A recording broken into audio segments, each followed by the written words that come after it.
지난해 10월 국민들은 충격과 분노의 사건을 경험했습니다. 웃는 미소가 참으로 이뻤던 정인이에게 가해진 아동 학대와 그에 따른 죽음이었습니다. 입양된 후 8개월 동안 정인이가 당했던 학대의 고통이 밝혀질수록 많은 사람들은 슬퍼하고 경악했습니다. 그 이후 정인이법이 국회를 통과했습니다만 과연 이러한 법만으로 제2, 제3의 정인이가 발생하지 않을까 하는 의구심도 지니게 됐습니다. 오늘은 이러한 문제와 관련해서 인성교육의 측면에서 이 문제와 관련된 문제를 짚어보고자 합니다. 서울대학교 교육학과의 김동일 교수님께서 이 문제에 대해서 그리고 인성교육의 문제에 대해서 먼저 말씀해 주시겠습니다.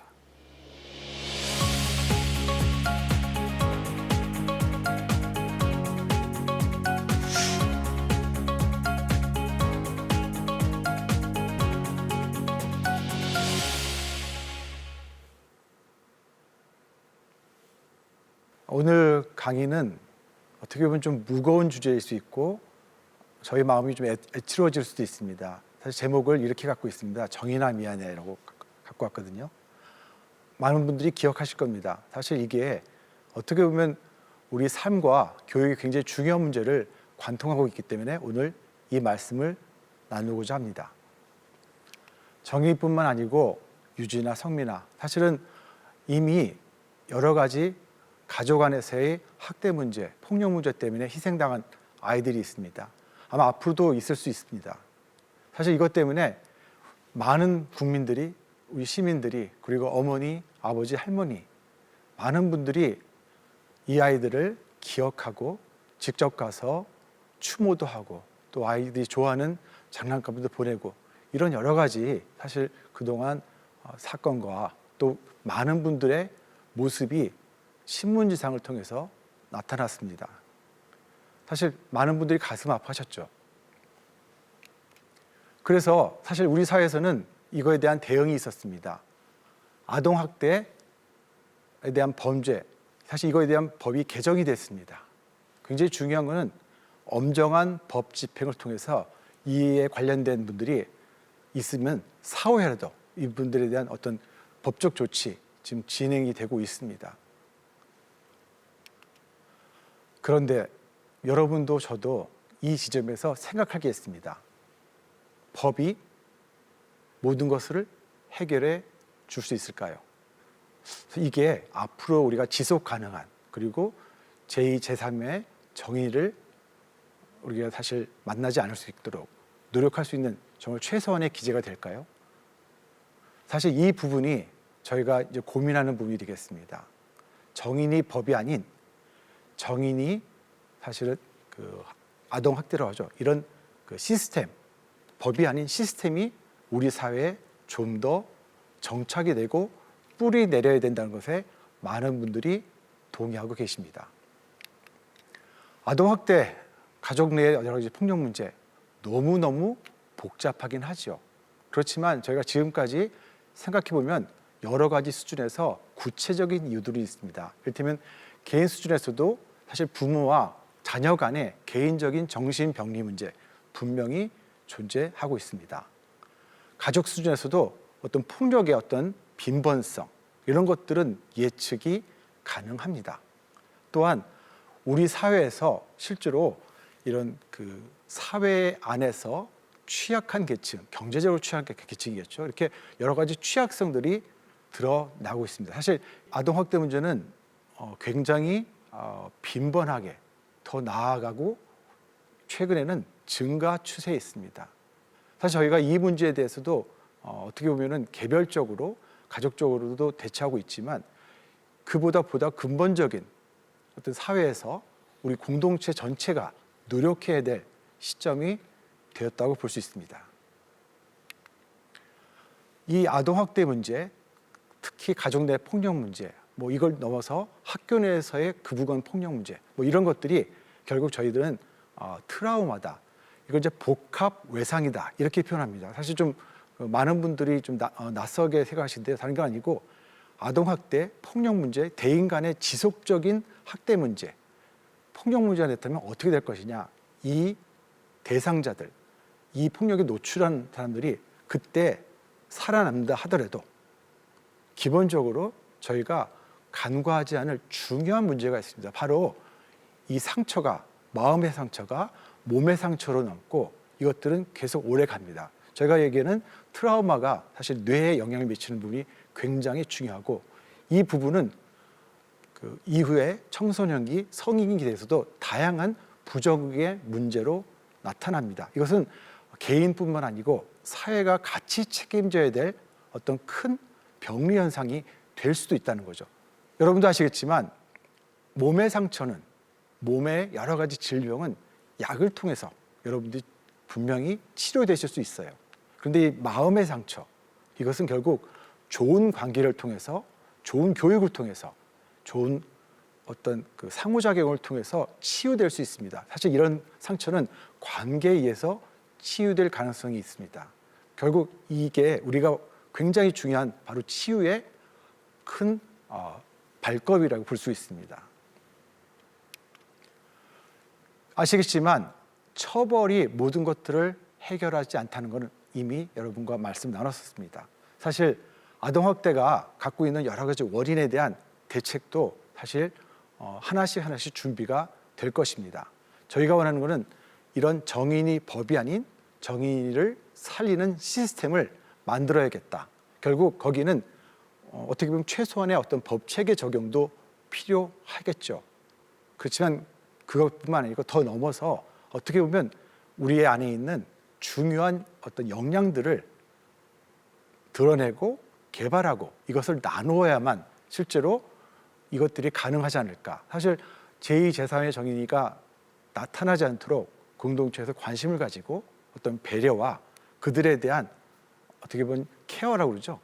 이런 것들이 잘 이루어져야 되고, 그다음에 이게 치유라는 중요한 어떤 성과로 나타날 수 있을 것 같습니다. 사실 이게 어떻게 보면 구체적으로 개인과 어떤 공동체에서 이것들을 지원할 수 있는 이런 것들이 여전히 필요하다고 볼 수 있습니다. 타인 배려 굉장히 중요하죠. 사실 저희가 교육개발원에서 예전에 그 학생들 대상으로 설문조사했습니다. 야, 인성이 좋은 학생은 어떤 학생이냐 그때 학생들이 가장 많이 대답한 게 결국 다른 사람을 잘 이해하고 그들을 배려해 주는 것. 이게 이제 사실 조사 결과 때 가장 높은 빈도의 대답이 나왔죠. 이것은 우리나라뿐만 아니고 다른 나라, 또 미국에서도 굉장히 중요하죠. 저희가 이제 필리스 아카데미라고 뭐 어떻게 보면은 뭐 좋은 대학, 하버드 대학 많이 보내는 그런 고등학교죠. 근데 이 학교가 200년 이상 갖고 있는 교훈이 다름 아닌 농시비, 그렇죠? 내가 아닌 타인을 위해서 우리는 공부한다라는 게 교훈이 됩니다. 사실 이렇게 교육에서는 나 그리고 너, 우리 공동체를 향한 이해와 배려가 그 교육의 굉장히 중요한 정점에 있었다는 것들을 저희들이 알고 있습니다. 결국 이렇게 공동체에 대한 또 자신에 대한 여러 이해를 통해서 어떻게 보면은 배려와 이것을 통해 나타나는 그 교육의 바로 그 정점, 인성교육이라고 하겠죠. 여기서는 굉장히 중요한 이슈가 나오게 됩니다. 인성을 어떻게 기를까요? 결국 중요한 기관이 이거를 담당하고 있습니다. 저희는 그 중요한 기관을 가정이라고 부릅니다. 학교라고 부릅니다. 또한 지역사회라고 부릅니다. 이 기관들은 결국 학생들이 어떻게 행동하고 다른 사람과 어떻게 상호작용하고 이것들에 대해서 배우는 중요한 기관들입니다. 그래서 일단 1차적으로 부모와의 관계, 그들을 관찰하고 그들이 부모와 자녀들이 어떻게 상호작용하는가가 굉장히 중요한 인성의 첫 번째 1번지 1차적 관계라고 볼 수 있습니다. 특히 여기서 청소년기가 되면서 부모들이 학생들과 특히 자녀들과 이렇게 상호작용, 가장 중요한 게 의견을 존중하는 것들, 그 의견을 받아들이고 충분히 거기에 대해서 같이 숙고하고 이야기해주는 이런 의사소통 방식이 굉장히 중요한 영향력이 있다. 굉장히 중요한데요. 이게 사실은 어느 정도 중요하냐? 저희가 예전에 그 인성교육 실태 조사라는 걸 해봤습니다. 사실 이거 이제 제가 예전에 발표했기 때문에 아시는 분도 있겠지만 안타깝게도 소득 수준에 따라서 우리가 말한 여러 가지 배려심, 또 그다음에 그것에 대해서 이해하는 거, 자율성 이런 인성 역량들이 조금 차이가 납니다. 아무래도 소득이 높은 가정일수록 이 부분도 늘어나죠. 그런데 어떻게 보면 굉장히 중요한 사건은 이것과 독립적인 부모와 자녀의 소통, 의사소통 또 의견을 존중하는 이 방식이 이런 소득 차이를 완전히 넘어설 수 있고 어떻게 보면 더 중요한 요소가 된다는 것들이 나타났습니다. 그러니까 사실은 변할 수 없는 요소보다는 변할 수 있는 요소가 이 변할 수 없는 어떻게 보면 문제를 넘어설 수 있다는 희망적인 메시지를 저희는 보았습니다. 그런데 이제 결국 이런 인성 교육이랄까 아이들의 어떤 인성을 키우는 것들이 가정에서 분명히 이루어질 수 있지만 저희가 중요한 또 기관인 학교가 있습니다. 인성 교육에 대해서 조금 더 학생들에게 영향을 미칠 수 있는 좋은 토양과 배경을 갖고 있다는 말씀이시죠. 그래서 사실 이런 것들이 우리가 어떻게 보면은 넘어설 수 없는 소득 수준에 따라서 이런 인성 역량들이 차이가 난다고 보지만 이것들을 충분히 넘어설 수 있는 가정의 의사소통 또한 학교에서의 충분한 교육적 영향력이 어떻게 보면 이것들을 넘어설 수 있다. 그래서 인성교육 굉장히 중요한 이유가 인성 역량을 배양하는 데 있어서 가정의 중요한 어떤 변화 가능한 요소와 학교의 교육적 요소가 매우 의미가 있다는 것들이 저희가 조사를 통해서도 많이 나타났습니다. 그래서 이렇게 인성교육이라는 걸 할 때 어떤 기관 따로따로가 아닌 가정이라는 기관, 학교라는 기관, 또는 지역사회라는 기관이 사실은 잘 협력해서 이런 것들이 선순환 구조로 이루어져야 되겠다. 결국 이렇게 우리가 갖고 있는 인성교육의 중요한 기관들끼리 협력하는 것들이 어떻게 보면 굉장히 중요한 이슈고 부모가 할 수 있는 역할이 있고 또 부모와 학교가 연계해서 할 수 있는 역할이 있고 또 학교는 실제로 다양한 방식으로 교육의 가장 중요한 정점인 농시비 공부는 다른 사람을 위해서 할 수 있다 이렇게 표명할 수 있는 어떻게 보면 이걸 명시적으로 얘기할 수 있는 그런 중요한 교육적 목표가 될 수 있기 때문에 사실 저희가 이 부분에 대해서 충분히 이해하고 공감하고 학교가 그리고 가정에서 할 수 있는 일을 저희가 충분히 촉구할 수 있다 생각합니다. 제가 이제 전체적인 말씀을 좀 정리하면서 오늘 끝내겠습니다. 이렇게 여러 가지 기관에서 얘기할 수 있는 부분들이 시기마다 많이 다릅니다. 그리고 학교에서도 이것들을 할 수 있는 구체적인 방법론이 많이 준비되어 있습니다. 다만 이것들이 좀 더 체계적으로 정리되길 바랍니다. 그래서 더 나아가서 사회에서도 굉장히 중요한 일을 많이 하고 있죠. 결국 우리 아이들이 자라면서 영향받고 영향을 주고 또 사회에 대한 올바른 어떤 판단을 할 수 있을 때 저희가 말고 있는 정인이 법을 넘어서는 정인이를 위한 시스템을 만들어갈 수 있을 거라고 생각합니다. 특별히 저희가 갖고 있는 아이들 중에 사회에서 중요한 역할을 하시는 분들이 갖고 있는 힘이 있습니다. 또 이분들이 많은 사람들에게 도와줄 수 있는 구체적 행동들이 있습니다. 사실 이런 것들이 어렸을 때부터 모델링이 되고 또 학교에서도 이 부분이 충분히 인정이 되고 더 나아가서 본인이 이제 사회인이 되고 성인이 됐을 때 어떤 것들을 줄 수 있는지 사실 굉장히 중요한 어떻게 교육적 맥락이 가정과 학교와 지역사회에 같이 연결된다고 봅니다. 최근에 paying forward라고 하죠. 미리 선행을 베푸는 얘기들이 많이 있습니다.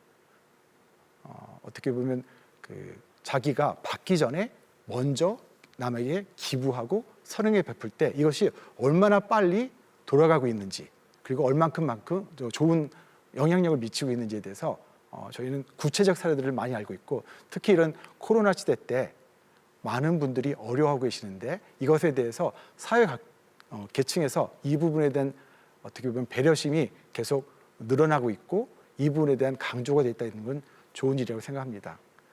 특히 이제 지금 같은 상황에서 아무래도 직접적으로 사람들을 만나는 직업을 가지신 요양보호사, 간호사, 의사 선생님들 이런 분들이 일을 열심히 하고 계시고요.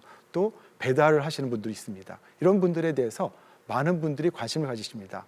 어떻게 보면 꼭 그런 일이 이루어져야 또 사회가 돌아가기 때문에 그래서 많은 경우에 이런 분들에도 관심 가지시고 또 어려운 시기에 어떻게 보면 그 실직하신 분들에 대한 관심도 많이 있습니다. 결국 사회적으로 나뿐만 아니고 다른 분들이 우리를 어떻게 도와주고 난 또 그분에 어떤 도움이 될 수 있는지 그리고 더 나아가서 어떻게 보면 paying forward라고 하죠. 선행을 먼저 베풀어서 그런 것들이 좋은 영향력이 될 수 있는지 사실 이런 것들이 인성이라는 부분, 교육이라는 어떤 체제를 통해서 좋은 기관들, 가정, 학교, 전체적인 사회에서 계속 이루어지기를 기대하면서 오늘 제 말씀을 가름하려고 합니다.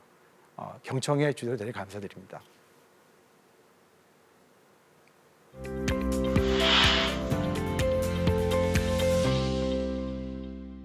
김 교수님 좋은 강연 정말 감사드립니다. 고맙습니다. 네.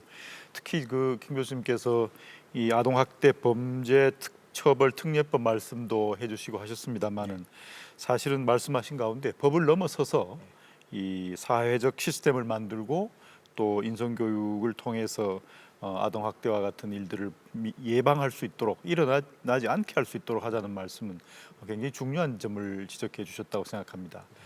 지금까지 타인을 배려하고 공동체를 돌보는 역량을 키우는 그런 말씀하신 바의 인성교육들이 왜 우리 사회와 우리 학교에 제대로 이루어지지 않았는지 좀 반성을 먼저 해볼 필요가 있을 것 같습니다. 그 점에 대해서 생각하고 계신 점이 있으면 좀 들려주십시오. 네, 사실 어떻게 보면 단계마다 많은 선생님들께서 또 학교에서 이 부분을 열심히 하고 계십니다. 다만 그런 것들이 어떻게 보면 구슬들이 있는 건 확실히 있는데 이걸 쭉 깨어서 어떻게 보면 연계가 돼야 되지 않습니까? 가정과 학교와 사회가 연계돼야 되는데 이 구슬을 이렇게 전체적으로 묶는 이런 작업들이 제도적으로 좀 확보가 안 된 미흡한 부분이 있지 않았을까라는 생각들을 먼저 해보고요.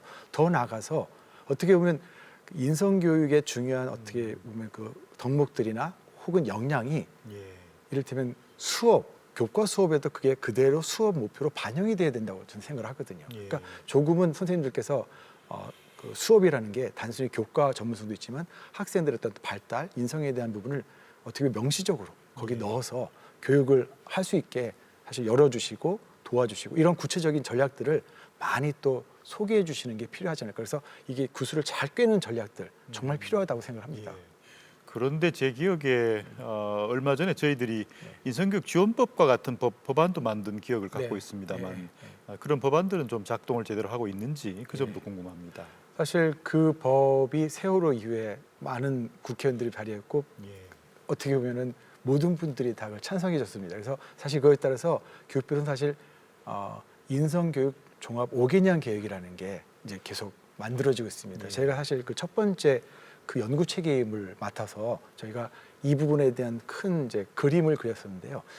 아무래도 인성교육이 드러날 수 있게 그리고 이것들이 잘 어떻게 보면 학교 안에서 운영될 수 있게 하는 것들이 제도만 갖고 되는 건 아닌 것 같고요. 여기에 대한 의식이나 인식들도 많이 바뀌어야 된다고 생각하고요. 어떻게 보면 선생님들께서 교과에서 이 부분도 강조하실 뿐만 아니고 어떻게 보면 학교에 인성교육을 좀 더 중점적으로 할 수 있는 어떤 공간, 교과가 또 제한이 되면 좋겠다라는 생각들을 해보게 됩니다. 사실은 저희들이 이제 한 1년간 코로나19 때문에 고통을 받았습니다. 그리고 그 시간이 상당히 오래 지속됐고 또 그 때문에 이제 학교의 대면 교육이 제대로 이루어지질 않아서 비대면으로 가정에서 수업하기도 하고 이제 그런 일들이 벌어지고 해서 저희들 아주 고통스럽게 하고 있습니다. 사실 이런 측면은 인성교육의 관점에 있어서는 아주 좋지 않은 환경을 이제 구성한다고 생각합니다만은 또 이 비대면 시대에 특별히 오늘날 인성교육에 대해서 어떤 제안이나 어떤 생각을 할 수 있을지 그 점도 좀 중요한 것으로 보입니다만은 이런 질병이 아닌 마음의 상처, 어려운 점들은 관계를 통해서 치유되는 건 맞는데요. 아마 비대면 하다 보면은 이런 부분이 좀 약화될 수 있는 게 사실 있습니다. 다만 어떻게 보면 좀 흥미롭게도 가정이 충분히 굳건하시고 어떻게 보면 그 도움을 많이 받는 가정인 경우에 사실 이 문제가 그렇게 드러나지 않는데 지금 저희가 큰 문제가 되는 게 약한 고리들입니다. 실제로 필요한 도움을 받지 못하는 예. 가정 내에 있는 아이들이 직접적으로 이렇게 비대면에서 만날 수가 없기 때문에 이 문제가 커지고요. 더 나아가서 이 비대면 상황 때문에 갖고 있는 사이버 폭력 문제가 사실 이렇게 약한 고리들을 괴롭힐 수 있다는 것. 사실 저희가 이 부분을 좀 중점적으로 고민하고 어떻게 보면 나타날 수 있는 문제를 막고 거기서 어떻게 그 좋은 상호작용할 수 있게 이 비대면 상황에서도 많은 상호작용이 일어날 수 있게 건강하게 만드는 게 중요한 이슈라고 생각합니다. 예. 특히 그 사이버 폭력 문제는 최근에 네. 이제 아주 많은 분들이 말씀도 하시고 또 사회적으로도 큰 관심의 대상이 되어 있습니다만 이 부분에 대해서도 김 교수님 특별히 인성교육 측면에서 연구도 하시고 강조하실 게 있으시면 좀 예, 아까 말씀드렸다시피 비대면 상황에서는 뭐가 문제가 되냐면 사실 대면을 통해서 관계를 통해서 치유받아야 할 약한 고리 학생들이 있어요. 사실 알고 보면 이제 저소득층 학생들이 그렇고요. 어떤 기초학력 부진 학생들이 그렇고요. 그다음에 여러 가지 마음의 그 어려움이 있는 아이들이 그 대상이 되는데 비대면 때문에 사실 접근할 수가 없어서요.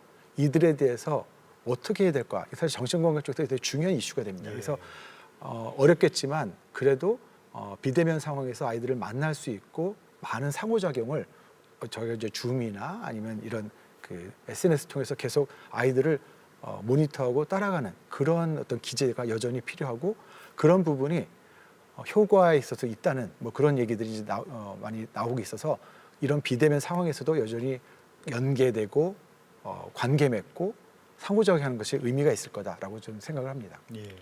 저소득층이나 이제 그런 상황에 취약계층. 있어서 취약계층들에 있어서 뭐 자살률도 좀 높은 경우가 생기고 여러 정서적 또 학습 동기의 격차 이런 것들도 이제 벌어지고 하는 그런 측면들을 통계로 저희들이 본 적이 있습니다. 이런 측면에서 특별히 저희들이 이제 정책적으로나 이렇게 제한되고 있는 프로그램이나 정책들이 있는지 그게 좀 궁금합니다. 네, 말씀드린 대로 국민 전체적으로는 불안과 우울 정서들이 그다음에 문제행동이 늘어나는 건 사실인데 이게 아직 역치를 넘어선 가정은 많지는 않습니다. 다행히. 근데 아까 말씀드린 대로 취약계층이 약한 고리로서 역치들이 바로 넘어갑니다. 그래서 사실 이런 문제들이 여러 가지 방식으로 좀 드러나고 있습니다. 가정폭력도 그 중에 하나인 것 같고요. 또 아이들에 대해서 어떻게 보면은 그 말씀드렸지만 직업상 그 집에서 근무를 못 하시고 꼭 나가서 하셔야 되는 근무자들이 있어요. 저희가 이걸 이제 보통 그 어떻게 보면 컨택 상황에서 해야 되는 뭐 요양보호사, 간호사, 어떻게 선생님도 그 중에 하나인 것 같아요. 그래서 이렇게 대면 상황에서 일하셔야 되는 분들은 사실 가정을 또 돌보기가 어려운 경우도 있습니다. 사실 이런 부분에 대한 어떤 도움이 절실히 필요하다고 보고요. 지금 우리 상황에서는 이제 하이브리드로 갈 겁니다. 이 비대면과 대면이 계속 그 조합이 될 텐데 이걸 대비해서라도 저희가 이제 교육 시스템, 그다음에 보호 시스템이 같이 갖춰져야 될 거 생각합니다. 대면과 비대면이 같이 가는 이 하이브리드 상황에 대해서 좀 더 고민하고 저희가 좀 더 효과적인 것들을 많이 개발을 해야 될 것 같습니다. 예. 이제 오늘날 시대에 맞는 또 인성교육의 측면에 있어서도 교육의 제도를 좀 바꾸고 하는 그런 큰 틀에 있어서 변화의 움직임도 매우 필요한 시점에 와 있다. 이렇게 강조하는 사람들이 꽤 있는 것으로 알고 있습니다. 그 김 교수님도 조금 전에 이제 자료에서 그렇죠. 강조하셨습니다만 그 점에 대해서는 김 교수님 생각이 어떠신지 또 강조를 좀 하시고 싶은 다른 점이 있으시면 말씀을 좀 해주시죠. 사실 말씀 주셨지만 많은 분들이 걱정하시고 제안도 해주셨습니다. 근데 그것들을 다 담기 위해서는 이것이 필요하다, 이게 좋은 것을 하자라고 했을 때 학교에서 받아들일 여력이 있을까? 전 굉장히 그게 어떻게 보면 의문시되거든요. 그래서 어떤 그 교육 혁신이라는 게 더하는 교육 혁신이 아니고 빼주는 교육 혁신이 돼야 그만한 룸이 생긴다고 생각합니다. 인성교육이라는 게 사실 룸이 있어야 됩니다. 그래서 저희가 갖고 있는 이 수업 체제에서 빼기의 교육 혁신이 이루어져야 된다. 이런 개혁이 있어야 그 룸만큼 사실 인성교육 부분이 들어갈 수 있습니다. 그래서 학교에 어떤 것들을 이거 해라, 저거 해라, 이걸 더 해라라는 게 아니고 충분히 어느 룸을 만들어줄 테니까 거기에 중점적으로 저희가 교육의 중요한 정점인 인성에 대해서 얘기해보자. 이렇게 아마 설득하셔야 학교도 반응해야 되지 않을까. 학제가 그런 면에서 조금 더 바뀌어야 되지 않을까. 이런 생각들을 해봅니다. 이제 어떤 단계의 교육에 있어서는 이제 그 공동체에서 같이 살아가는 것들이 굉장히 중요하고 또 어떤 단계에 있어서는 그것과 더불어 이제 자신의 길을 개척하고 남과 다르게 자기를 어떻게 성장시켜 나가는가 하는 것에 치중을 해야 하고 이제 그렇게 이제 생각이 되는데 그 점에 있어서는 생각을 해보신 적이 있는지 모르겠습니다. 사실 그 어떻게 보면 이제 백투 베이직인데요. 그 200년 동안 그 필리스 아카데미에서 갖고 있었던 게 농어십인데 공부의 목표입니다. 공부의 목표가 뭐냐? 공부가 뭐냐? 자기가 좋아하는 거를 잘 탐구해서 잡아서 이거를 자기가 할 수 있는 극한까지 한번 열심히 해보고 그렇게 어떻게 보면 최정상에 올랐을 때 이것들을 남한테 꼭 나누어줘야 된다. 여기까지가 공부가 되거든요. 그러니까 예. 사실 이 교육이라는 것 자체가 갖고 있는 게 학습자의 어떤 성장, 본인이 갖고 있는 어떤 그 좋은 부분, 흥미 이걸 잘해서 끝까지 아무튼 이걸 쫓아가야 되죠. 그래서 이것들이 어떻게 보면 큰 성장했을 때 이게 결국은 남하고 나누는 이게 이제 공부가 된다고 보고 있거든요. 예. 결국 우리가 갖고 있는 교육 시스템에서 자기의 성장, 본인이 좋아하는 걸 아는 거, 자기 이해 굉장히 중요한 부분이고요. 그걸 끝까지 발견하고 쫓아가서 극한을 이루는 것, 그것도 굉장히 중요하고 더 나아가서 공부는 결국은 남하고 나눠야 된다는 것을 이해할 수 있게 체제와 보상이 있으면 좋겠습니다. 사실 이런 것들을 계속 어떻게 보면 넛지를 걸으셔야 되거든요. 예. 그게 공부가 이렇게 하는 것이 진짜 공부다라는 것들이 크게 형식적으로 비형식적으로 제한이 되면 좋겠다라는 생각들을 하고 있습니다. 예, 좋은 말씀 고맙습니다. 그 사실 이제 인성 교육이라고 쭉 강조를 하셨습니다만 조금 전에 말씀드렸듯이 이런 남을 위하고 자기 자신도 같이 위할 수 있는 인성의 측면, 인성 교육의 측면과 더불어서 함께 가고 또 그러면서도 자기의 길을 걸어갈 수 있는 또 그리고 그 속에서 행복을 추구할 수 있는 우리 교육이 이제 인성 교육과 더불어서 같이 이루어지는 그런 우리 제도, 교육 제도와 학교가 학교 교육이 같이 이루어졌으면 하는 바람을 갖습니다. 더해서 우리 김 교수님 말씀하신 것처럼 우리 모두가 사실은 좀 측은지심을 갖는 슈퍼 히어로가 될 수 있었으면 하는 간절한 바람을 갖습니다. 오늘 좋은 말씀 고맙습니다. 감사합니다. 감사합니다. 네.